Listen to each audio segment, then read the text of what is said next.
That's the shirt I just used. Now that y'all can see my bed, it's gonna be a little bit hard for me to just fake, or I'm gonna have to care about my cleanliness. I mean, I do. Y'all can't see the floor. Hello, my little filmer dudes. My name is Montero, and thank you for joining me on my journey to watch everything. Not really, but we are going to get close. This is just one of many end of the year videos. We've already done the best TV, the best movies, the worst movies, and now we're gonna do the worst 10 TV shows of 2023. Once again, to give you a context, I watched 86 2023 TV shows in the last year. So I'm only gonna give you 10, but I have like 7 dishonorable mentions for you. The dishonorable mentions are not necessarily bad.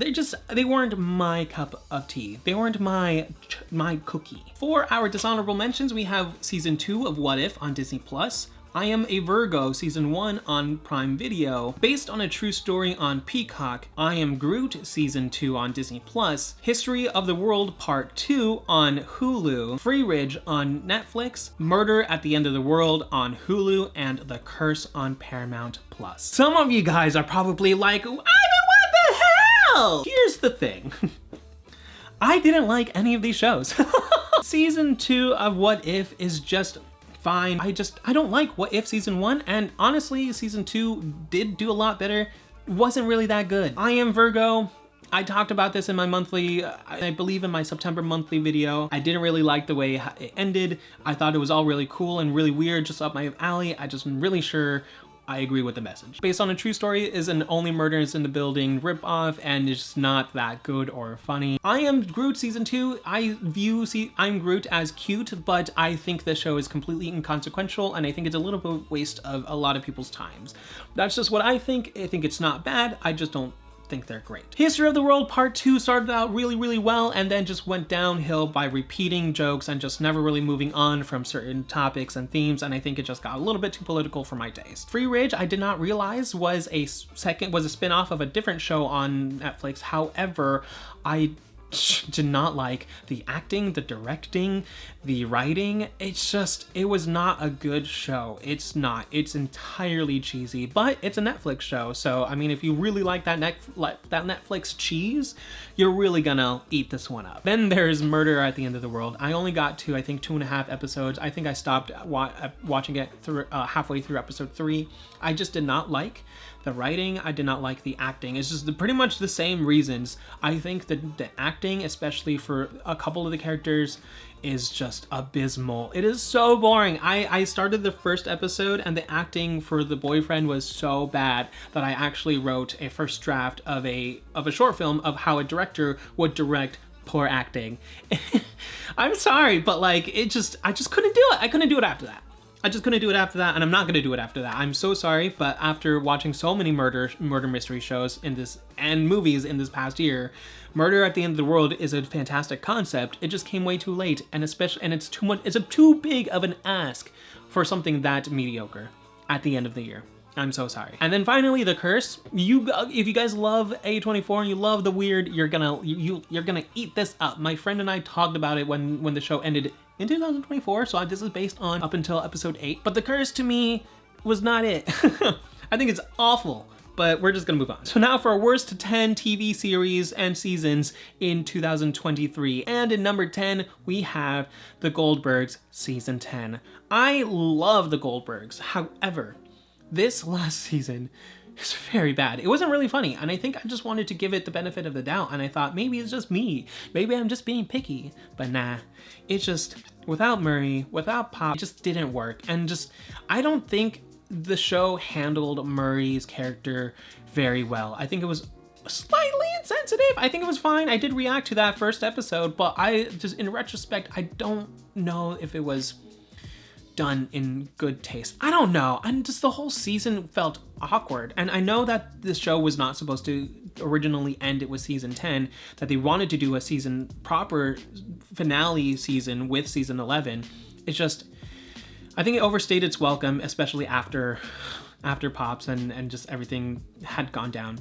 So up to season 7 is great. Season 8, 9, and 10 is where it really gets rough. So I'm sorry, but it does get a 6. It wasn't really good. In number 9, we have Citadel. This is one of the worst government shows I've seen in a while. The thing is, I'm kind of hooked for season 2. The very last scene of season 1, the very last reveal is what brought me on, but Citadel was so insanely obvious. And then when I saw the trailer to the spinoff, I think named Hannah or something, I was like, okay, well that show looks a lot better. So I guess I'm gonna stay into the world of Citadel because I kind of want to see the other show.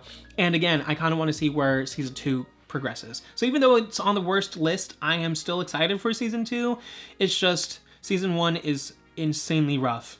It's so rough. It's visually beautiful, but the story and the writing, terrible. Even Stanley Tucci could not save this show. In number 8, we have Creamerie at a solid 5.5 out of 10.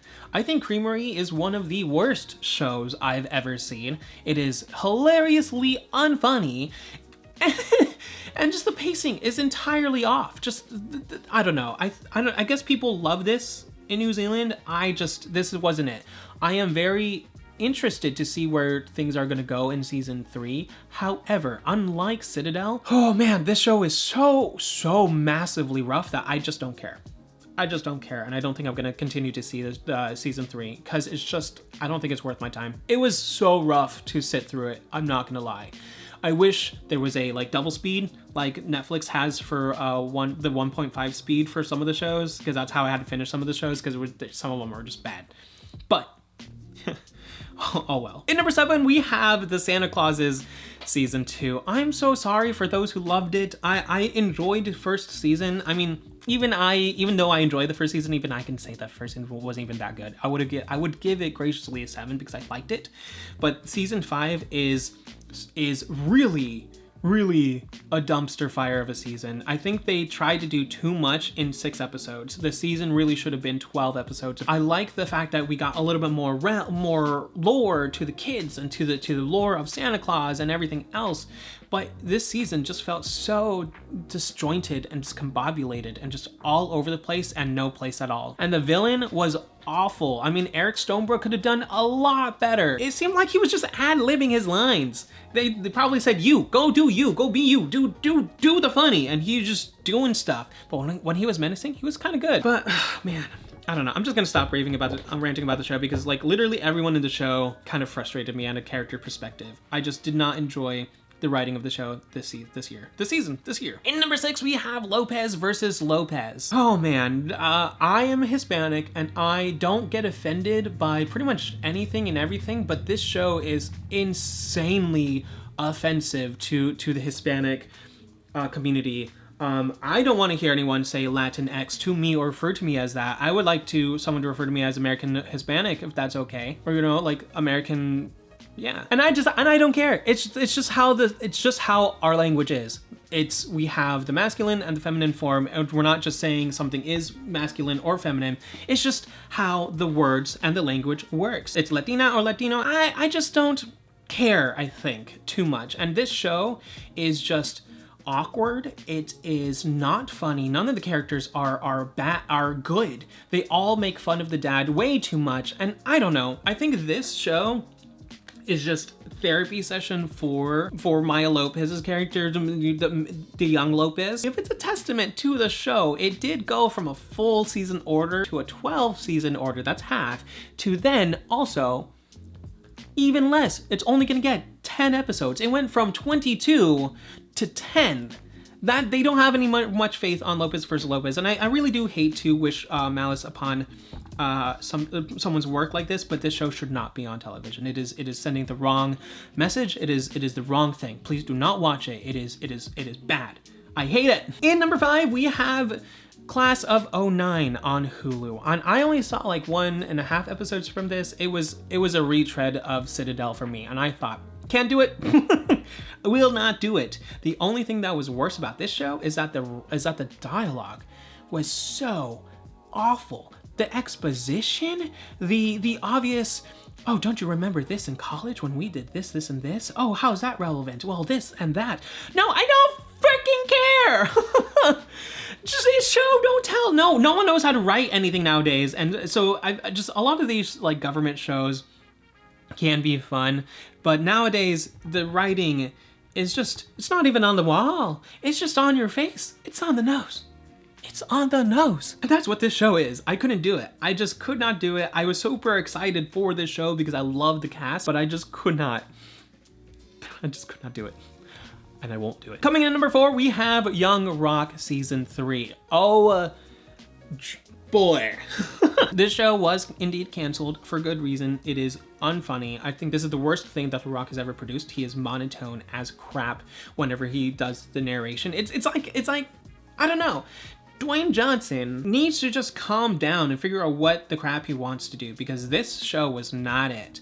It might be a show for some of you guys, and I love the Wonder Years, and I hate that the Wonder Years was canceled. But this show, I feel like, wanted to be the Wonder Years, and the Wonder Years said, stop trying to be us, we're us. And then NBC said, cancel you both. But nah, Young Rock Season 3, the whole show is a really rough and really tough time to sit through. So if you do decide to go through it, I'm sorry. I did not recommend or tell you to go do it. That was you. Then in number 3, we have one that is going to maybe surprise a lot of you, but it is Squid Game, The Challenge. This has got to be the worst game show. And I mean, it's not, but it is definitely one of the worst game shows I've ever seen. The way it is filmed and produced, and I'm a video producer, by the way, so I know how these things work, but like the way this is produced it gives you no reason to care for any of these characters at all. And I think it's because Squid Game, in essence, only works when the characters can die. And the characters don't die in this. So it's just really hard for me to care about that. And it's impossible that all of these characters don't know what Squid Game is, because a lot of them are acting like they are just seeing these things for the very first time. And it's so fake. It is so dumb. I fell asleep watching the first episode, and then I watched it again. I tried watching the second episode and I fell asleep again. So boring. So couldn't do it. Wouldn't do it. Not gonna do it. Then there's Velma Season 1. Here's something controversial for you. I thought the finale of Velma was actually pretty okay. I think Velma actually got good towards the end when they were actually focusing on the mystery and then got rid of the drama. They said, frick the drama, we're gonna focus on the mystery.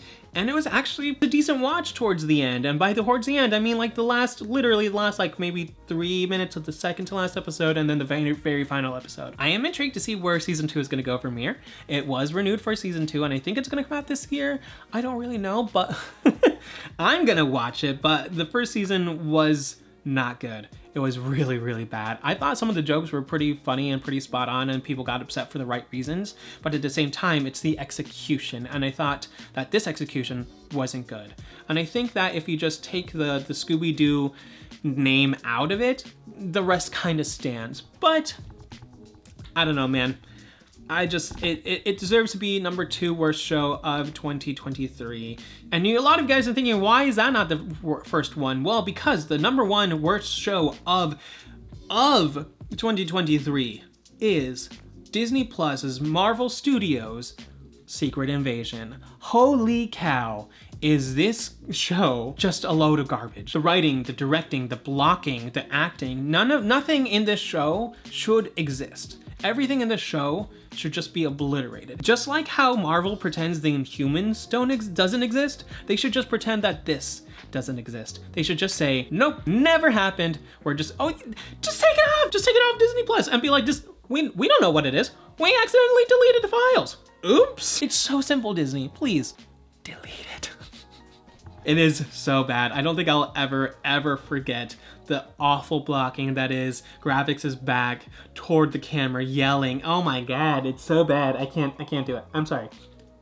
I'm so sorry. I'm not gonna talk about this anymore because it's literally the worst. So, the worst streaming service of 2023, just again, based on the 17 projects alone. The streaming service coming in at the worst with 5 series on this list is Hulu. Then we have a close second with Disney Plus with 4. Then we have Peacock with 3, Netflix with 2, Prime Video with 2, Max with 1, and finally Paramount Plus with 1. That was my worst shows of 2023. What did you guys think? Have you seen any of these shows? Let me know what you think. I'm pretty sure my list is a little controversial, but hey, I've seen 86 shows last year. I think I know what I'm talking about here. And then just to let you know, I haven't seen other shows like Succession. I didn't see it. I'm sorry, but I will. I'm gonna check it out. I will check it out. I promise. So, but I'm not saying that is the worst. I'm saying that would have been on the best. I just didn't see it. But I'm gonna go. My social media links are in the description below. Please let me know your top 20, your top 17, 50 worst shows of this year. Just what about your worst shows of all time? I will check them out and hate them with you. Let me know in the comments below. Again, my social media links are in the description below, and I will see you next time. You've just been Montified.